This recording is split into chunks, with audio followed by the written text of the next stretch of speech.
Have you ever thought, is this just me when struggling to stay organized, start tasks, or manage time? For those of us over 50, these challenges might not be just aging. They could be ADHD hiding in plain sight for decades.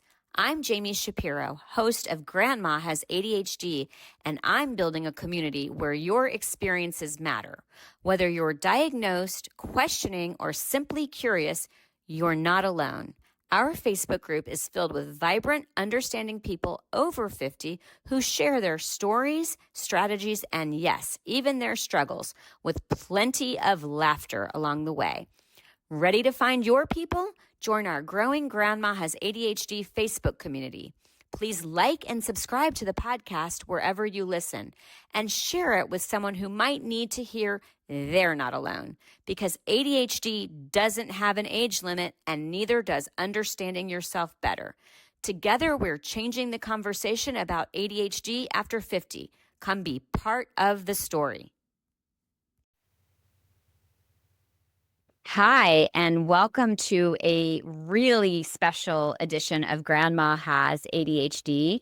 This is going to be the very first episode that I drop, so to speak, after my new book, This Explains So Much, came out just this week.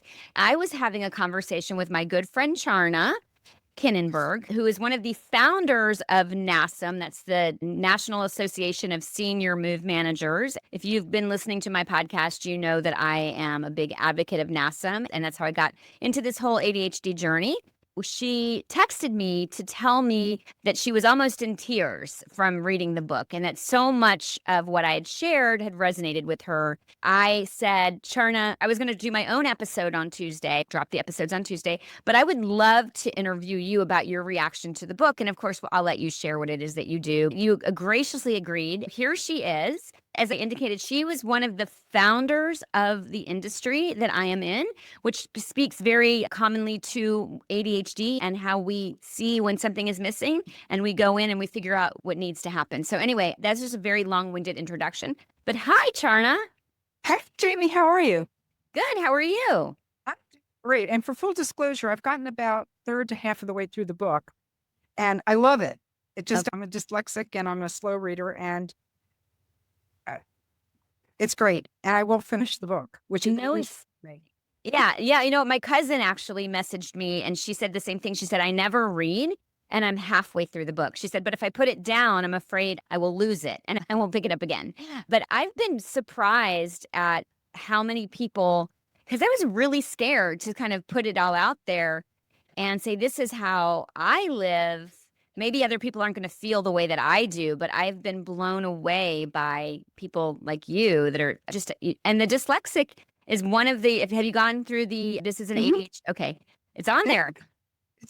Yeah. And the business about being called dumb when you're a kid and an underachiever and all this other kind of stuff, because all the people in my family have tested over 130 for IQ. And I see the accomplishments that I've done. And no, I didn't get the grades that my brother and sister got. Who could sit still long enough for that stuff? And a lot of what you talk about in your book is me. Like, oh my, yeah, that's me. I love that. I think I wasn't anticipating or really thinking when this all started that we have whole generations of women. Again, I'm sure there are men too, but I'm really gearing this towards women that have had all of the challenges that these kids now have, but nobody had a label for it. And we just suffered in silence, thinking it was just us. Releasing the book, I'm like, oh, maybe there aren't enough people. It's a very scary thing, first of all, to put yourself into the world. And then to hear that other people can identify with what you just said, it's giving us a freedom. I didn't even know I was dyslexic until, I don't know, when I was probably in my early 30s. Wow. Yeah. Somebody on a nursing floor caught it and said, when you're having trouble, you can add things up in columns like that. But the reason you're having trouble getting the numbers right in the right order is because you're dyslexic. Oh, you mean it's not just about D's and B's being backwards? No. Mm-hmm. Yeah. The insights that I've gotten from that and from your book are amazing. That's awesome. Okay, so take us back. I mean, of course, I'm going to let you talk about where you are present day, but I want to hear about, and by the way, is it Charna or Charna? Charna. I got it right. Yay. Okay. So tell me about little Charna. Take me back to childhood. Youngest kid Uh-huh. of, Of how many? of three. My sister was the oldest, incredibly bright, did not do a whole lot with it. My brother was the middle child, became a surgeon, and he could operate. He was ambidextrous. He could operate right or left. Both of Wow. those two people could get excellent grades in school, and I was struggling. And I had Mhm. these ideas of something I wanted to do, like read the encyclopedia. I am in the era of encyclopedias. I was going to read that one summer. It didn't happen. I looked through a few pages, but no, I was of the era that if you were inside, you were sick. And unless Mhm. we were running a fever or bleeding on the carpet, we weren't deemed as sick. So we were outside a lot and a lot of physical play. I did not have fun with Dick and Jane when I was growing up, if you remember those primary readers. I think they were a little before me, but I know them. See Dick Yeah, and Jane, see Spot, right? Yeah. yeah. Uh-huh. Couldn't read to save my life. Mm-hmm. And if a test was counting, I would screw it up. But if it didn't matter, I got incredible grades. I'm a math Test anxiety. person. Yeah, I'm a math person. So I remember in high school, one of my math teachers would explain a concept once to me, and then she would take half the class and I'd take the other half of the class and go teach them. Mm. So I had different areas of expertise, which retrospectively makes sense, but at the meantime doesn't. Again, couldn't read in high school. I remember being told to read something and it just didn't happen. It was way too difficult for me. Mm-hmm. I think Yeah. 40% of people with dyslexia have ADHD or vice versa. I don't know where the percentages fall, but I don't know if you noticed that I got out my pen and paper, but you said test anxiety. And I forgot that's a thing. So I keep this running list of that's an ADHD thing. That's kind of why you called me. And so I just added test anxiety to the list. Okay, so you struggled reading, and that's a very separate challenge. Jeff Copper, who has an MBA, came on the podcast and he shared with me he was also diagnosed with dyslexia in high school. And he actually said that he found the challenges of dyslexia to be more difficult than the challenges of ADHD. So I am not dyslexic. I have a lot of other challenges. That's just not one of them. But I do acknowledge for you, I would imagine it would be really hard to not know why you're not reading, but clearly intelligent, which is also an ADHD experience, right? Yeah. Yeah. The interesting thing is with the issues that I contend with, you had to find adaptive ways of dealing with them because there were no IEPs back when I was in elementary school and high school and any of the schooling I had. So interestingly enough, I ended up getting into the University of Pennsylvania and I made the National Honor Society. I don't know how I made these things. There's absolutely no reason in my mind, given what I was dealt, to have done this, but I was involved with a lot of activities in school. And I guess that got me into Penn, which is an Ivy League. Yeah. Go Or- you. I was in the School of Nursing, and I jokingly say at the time, there were 5 men for every woman at Penn. So I majored in dating. I love it. And, Yeah. yeah. But again, that was a challenge because me sitting down and studying, it was like the butterfly flying across. Oh, let me go see the butterfly. Squirrel. Like we call Yeah, that squirrel. squirrel. Have you gotten that far in the book yet? Yes, I have. And it made me laugh because I drive through Delaware often. And I saw a sign recently that said, don't drive, distract, squirrel. Flanking. It's a real thing, Charna. Yeah. Okay, Yeah. so you're also not uncommon to have a very accomplished person with ADHD, and I have found two camps. And, I talk about that in the book. One is the overachiever who's constantly going, doesn't stop to pause and savor what they've done, and goes on to the next thing. I think partly because we have a hard time sitting still, we have to be working towards the next thing. But for me, I also think that there was partly that imposter syndrome where if I had one more certification, then it would prove that I was. Although I don't have dyslexia, I did struggle feeling that I wasn't intelligent and I couldn't read. Yeah. So there is this, I'm not as smart as everybody else, which Okay, absolutely. I still look at it and compare what I do with what my boss does. And because now I have a boss, which is actually quite relieving. but I compare my knowledge to what she does. We have different types of expertise. And another thing that came up too is her expertise. It's more corporate and she develops new product lines. And I'm the squirrel that says, oh, I've got another idea. Oh, I have another idea.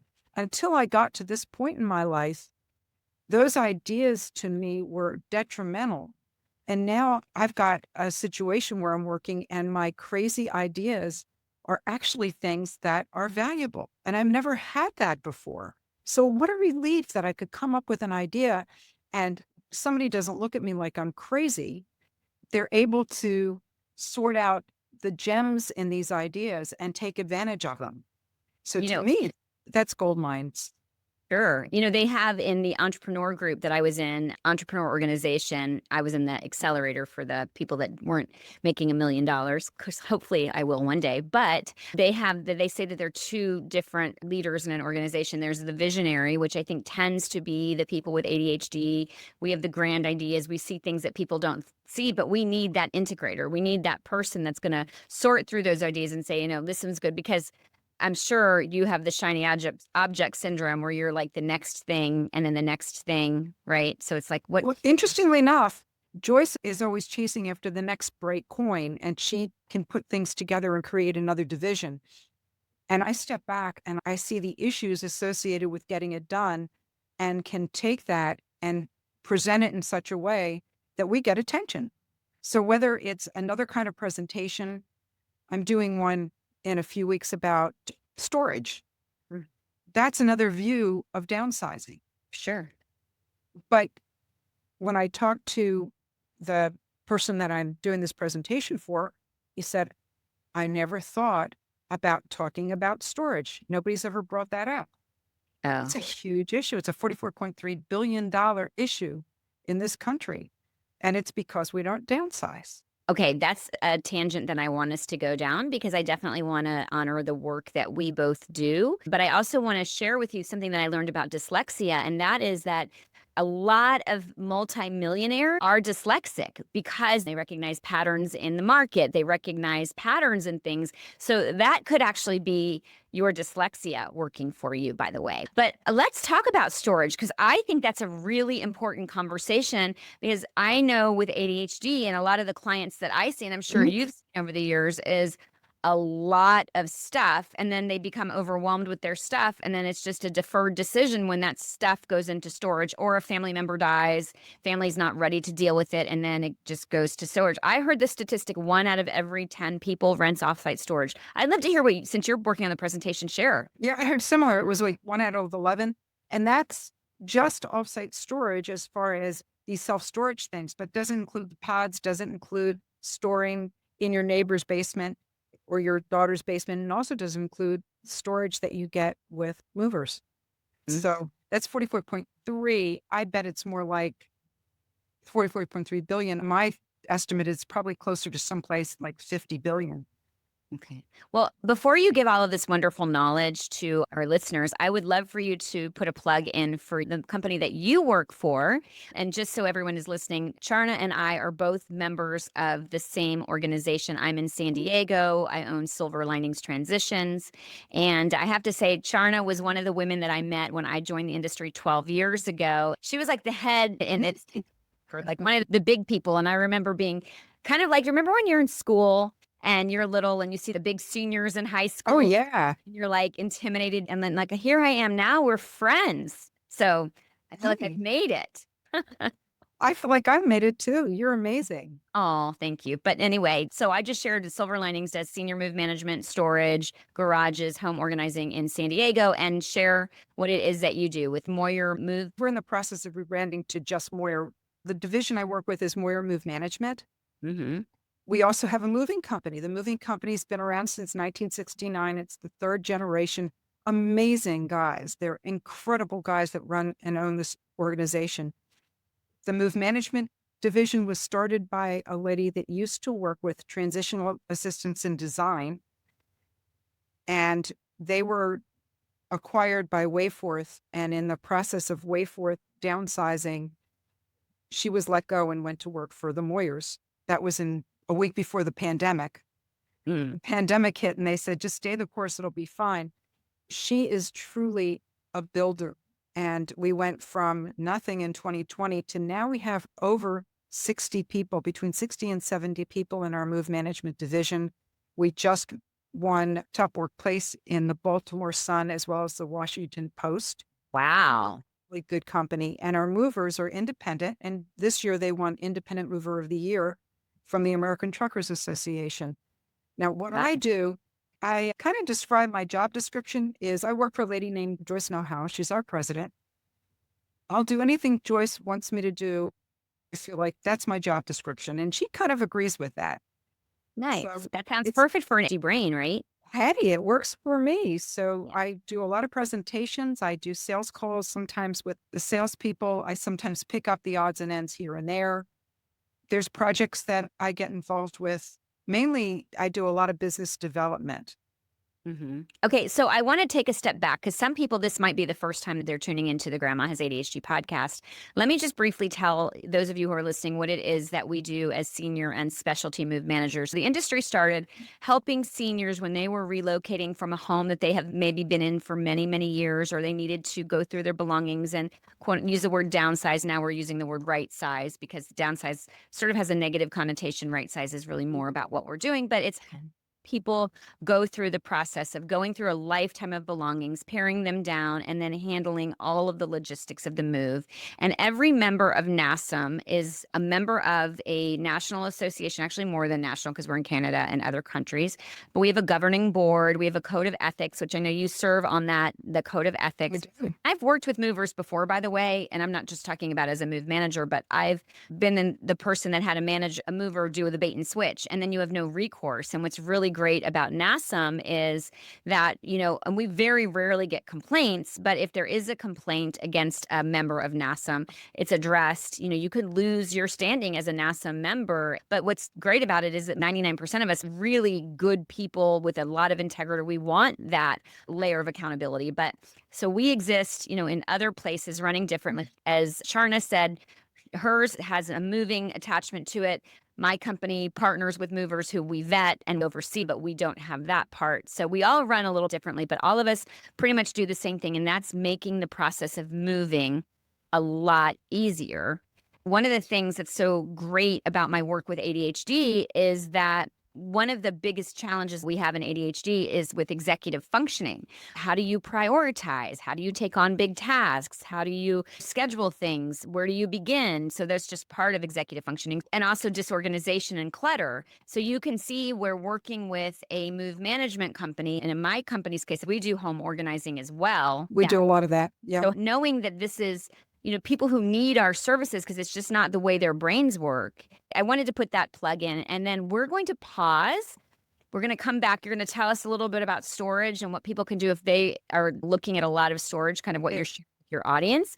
But I always like to ask the button question. And I know you've listened to the podcast before, and that is I always ask people if they could press a button and they never had ADHD and they will never have it, it just goes away, poof, would you press the button? So Charna, we're going to leave everybody hanging with that message. And just so I don't forget, if you haven't already, I would love for you to buy the book. This explains so much. It is available on Amazon. You could put my name, Jami Shapiro. I think it's coming up now with just This Explains So Much. But also, I'm going to be starting a online downsizing meets accountability in the spring. But prior to that, we're going to have a virtual book club on October 26th. So anybody that purchases the book is going to be able to participate in the virtual book club, where they also get to meet my mom, who helped me write the book. So I just want to put that plug in. We're going to take a pause. And now, Charna, we're going to come back. You're going to answer the button question.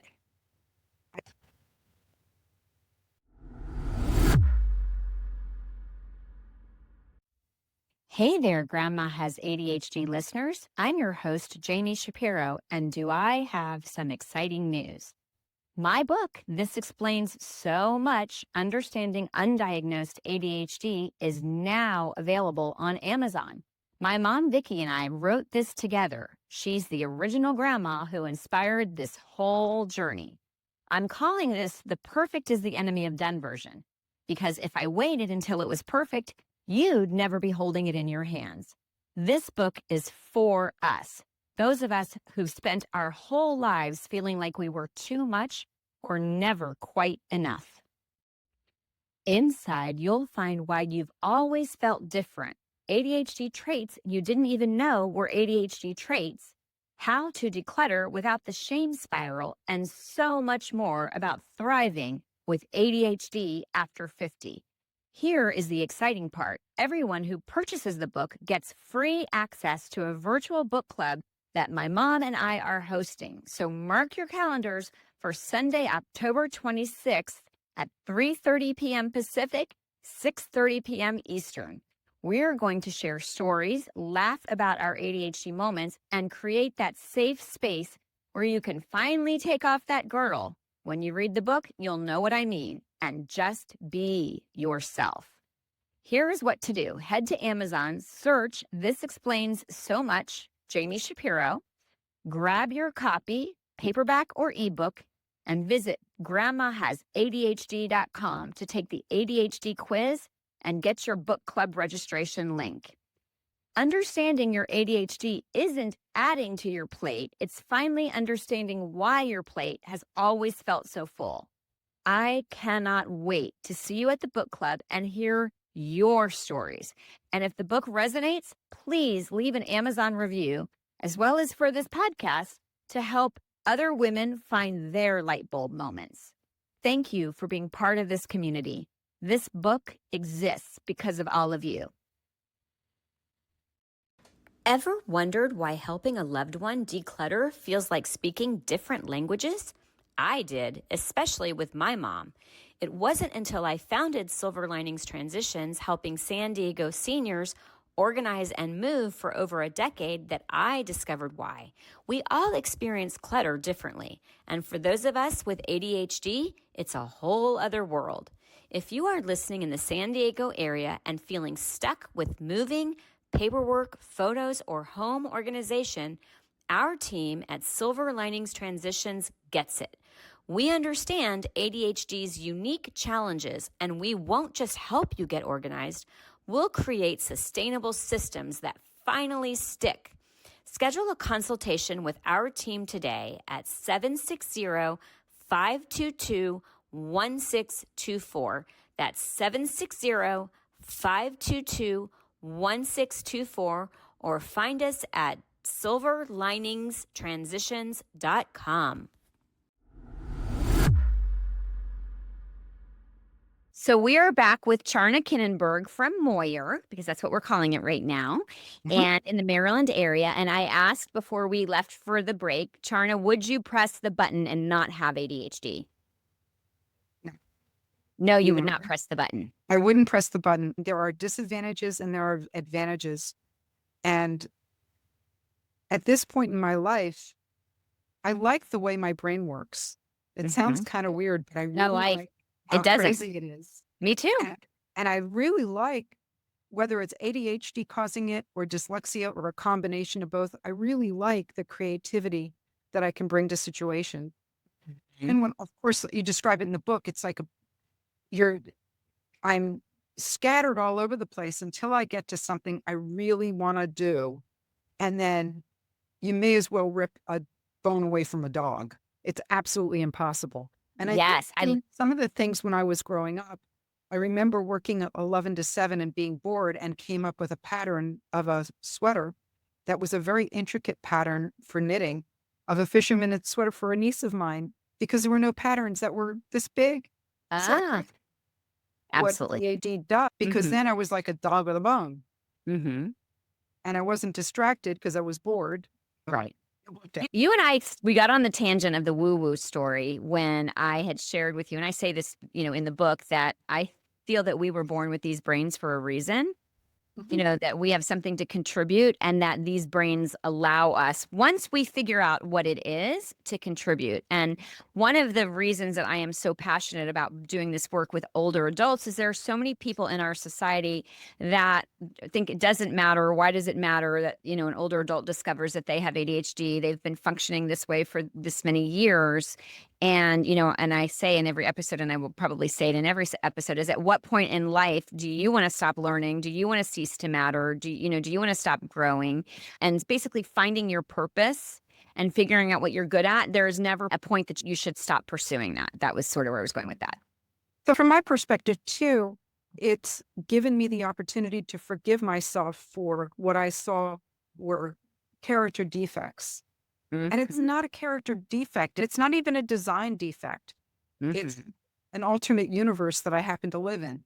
Yeah, it's a different brain wiring. But I say it in the book that we were likely the cavemen who were scoping the environment to make sure that it was safe and on heightened alert. And so there's a book called A Hunter in a Farmer's World. We are a heightened alert state. And then you want to put us to sit and do agriculture or assembly line. And our brains are too much for that. So you had shared, because I always, when I pause the conversation, and in addition to giving you a few words to just help support the podcast, I always ask the guest, are you happy with the direction? And I asked Charna, did she want to go down the storage lane? Sometimes we can't come up with words. You're getting this in real life. And Charna said, no, she actually wanted to share a story about a client that she had that she is fairly certain. And by the way, we cannot diagnose someone with ADHD. I'm very clear on that. But, it's kind of like when you can just tell. But if you do suspect ADHD and you want to take medication, which I'm an advocate for, if you can do that, you do need to see a healthcare professional who understands ADHD in older adults, because P.S., that's another problem. But all right, so share, Charna, what you were going to share. Well, what I will say is working with her was like being in a room full of squirrels left on the loose, trying to find the nuts to hide someplace for winter. So if you can imagine a room full of squirrels running around like crazy people, that's what was going on. We're trying to focus this woman on downsizing and having an organized environment. And she saw value in everything she owned, which is something you and I deal with all the time. It got to the point I was focused. I was on that. I've got a task to accomplish and I need to get it done. And the squirrels are driving me crazy. And I brought a team lead in who actually I knew I wasn't the right person to deal with this lady, because it was like my ADHD, my way of dealing with the world was making things worse, because I was on a mission to organize and go down one path, which she wanted to go down, but was incapable of going down. So we needed another kind of person to get in there and work with her, which I brought somebody in and was amazed at how well they worked together. And eventually we got the job to the point that she could move. Martha Stewart never lived in her home, never will live in her own. Oh. And despite what her husband wanted, what her daughter wanted, and actually what she wanted, Martha Stewart won't live there because she doesn't have the ability to let go of things and to make it better. And I didn't have that ability to be able to get her even to the point that she was at. So it was a real interesting experience. And again, we learned from a lot of our clients. And that was one. It was like, yeah, this is not me. I can't help this woman, but I can get somebody else in that's more appropriate to help her. Right. So that's one of the strengths of ADHD, is that we can really read people, we can sense energy, and we can, match the right person to the task. And that's definitely a strength of ADHD. If I'm like sending a text message in the morning, say to my team, I just want to send the message that I want to get out, because I don't want to like make happy talk. Hey, how are you today? Did you have a nice weekend? I'm like, okay, did you get this done? Right. And that can be off-putting. But if I want to get something done and accomplish it, this is what my agenda is. And that can make it really difficult if we're working with somebody who isn't aligned with us in that way. And so finding that compassionate, and I have the same thing. I have people on my team who we have the client whisperer. Like we know we have one that if we're going to have a really difficult client or one that's going to have a lot of emotional issues, we bring in Joanne. So anybody who's had Joanne, that might be a thing, but we really try to align the right patient personality with the person and go at their pace. Absolutely. And it's funny you say that thing about skipping the niceties and getting directly to the point. I have to pull myself back all the time and remember to say, good morning. I hope you had a good weekend. I hope you got a good night's sleep. It's nice to talk with you. It's like, can I get to the point now? And that's actually masking. Anytime that we don't behave in the way that is authentic to who we are kind of holding it together. And I think that was a big part of the book for me, was kind of pulling back the curtain and letting you say, hey, this is what's going on for me. Now, that's not to say that I shouldn't be nice and say good morning, but it doesn't come naturally for me. No, it's a thought. And in fact, the best way I come up with ideas, if I'm stuck on something, I go take a walk. Mm-hmm. It seems me walk my brain to go on idle enough to come up with a solution. Mm-hmm. I walk into the house after a walk and my husband says, what did I do wrong? What now? It's because I generally come up with ideas on walks. Yeah, we need to pause. We need to pause away from things and give ourselves that distance. Or I call them my shower epiphanies or yoga when I need to think. So in typical ADHD fashion, I have overscheduled myself. Charna and I were supposed to get on at 10 o'clock my time. And then we had delays due to technical issues. And of course, I scheduled an appointment with my dog groomer. And I've been very, very proud of the fact that Benji has kept quiet. I front loaded the snacks. So Charna, before I wrap up, I want people to be able to get in touch with you. And I want you to share any last bit of words of wisdom to my audience, who I really feel are people who are coming to this ADHD conversation obviously later in life after the age of 50, and just like you were like kind of making peace with their lives. So could both tell us how we can find you or Moyer. My email address, although it's long, it's easy. It's Charna, CHARNA, at MoyerMoveManagement.com. And Moyer is MOYER. Okay. So And that's hopefully everybody else is a better speller than I am. But okay. And then what are your parting words for the people that are listening to this podcast? read the book. Thank you. I did not pay her for that, but no, and I'll see here. Great book. And the other thing is, once you discover what you are, embrace it. Forgive yourself. Acknowledge it. Don't try to fight it. Try to change yourself. I went a long time struggling with the fact that I was less than. I'm not less than. I am exactly the way I'm supposed to be. And I have so much to offer the world. Get there. Acknowledge it, embrace it, and keep it. I could not have said it better. That is exactly what I am trying to do. So I'm just going to let you be the last word. Thank you. Thank you for being here, Charna. Thank you for being my friend.